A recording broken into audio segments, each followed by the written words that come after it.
Well, hey there, fabulous book lovers. Welcome to the behind the scenes of the creation of the golden cover. Now, as a professional fine arts photographer who specializes in conceptual composite work, and as a professional designer, I had the opportunity to create my own cover. So let's take a look at what I did to create the Golden Trilogy's first cover. Now, this is what the final paperback version looks like.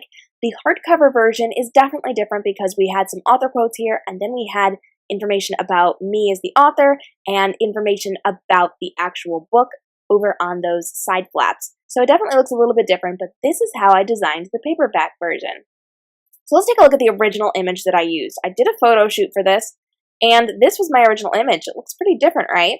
So as you can see, the color toning is very different. It's very bright up here. It was a very sunny day while I was out shooting, and I actually had to composite in a lot of leaves. So I extended this background. I made sure that it all matched and it filled in perfectly.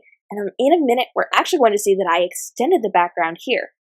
So the first thing I did was actually give it my signature fairy tale look. So over at k.m.robinson Photography, I have a very distinct look, and it looks something like this. So you can see I added that fairy tale tone to it. I added some streaming light. I really darkened everything down and got the focus on my model here.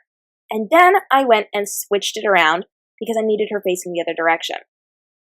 After that, I bumped it over so that she was focused on this side because this is where the main cover is, and I extended the background here. Now, as you can see, this looks absolutely terrible. I would be so embarrassed to show you this, except I'm going to fix this in just a minute. So I extended my background here, and I have to deal with the lighting here. So I went and I darkened that down so that it's kind of blended in. And I actually take care of this further as I'm going through it. So this is not something I would ever show my professional photographer friends because that's a bit of a nightmare. But I do take care of it as we go through the cover so that it's not noticeable and it looks a little bit better. And if this were a fine arts image that I was creating, I would spend hours fixing this and making sure it's perfect. But because of what I was doing, I didn't really have to. So the next step was to darken this down a bit. So if you look right around here, you're going to see that I darkened that down just a touch and really grounded that image.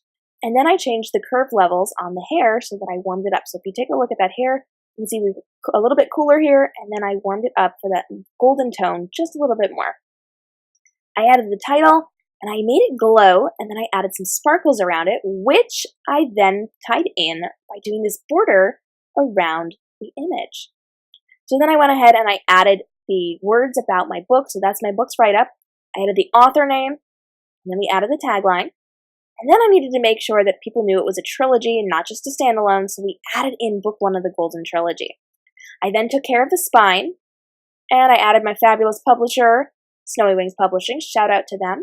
And then I wanted to fill in this space over here, and I wanted to include a QR code so that people could scan that and go right over to my website.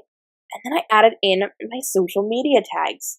And then I added in a really great quote by author Lisa Chiavari all about Golden, and she compared it to The Hunger Games and Divergent, which was kind of awesome, but I knew I needed to separate it from my book's write-up, so I added in this little swirly that is actually my scene divider within the book created by my amazing artist. The last step is to add the barcode, and voila, we are done. This is the final cover for Golden. This was submitted to our printers, and this is what you see on the paperback version of the Golden books. Now, of course, these blue lines aren't actually there. Those are just guidelines to show you where the spine is. So in the final image, you will not see these blue lines. That has confused a few people, so just letting you know that is not actually part of what we did for the cover. And this is what was printed. So if you have ordered the paperback version, this is exactly what you're going to be getting on your cover. Thanks so much for joining me. I hope you have enjoyed this behind-the-scenes look on the creation of the cover of Golden, Book 1 of the Golden Trilogy by K.m. Robinson.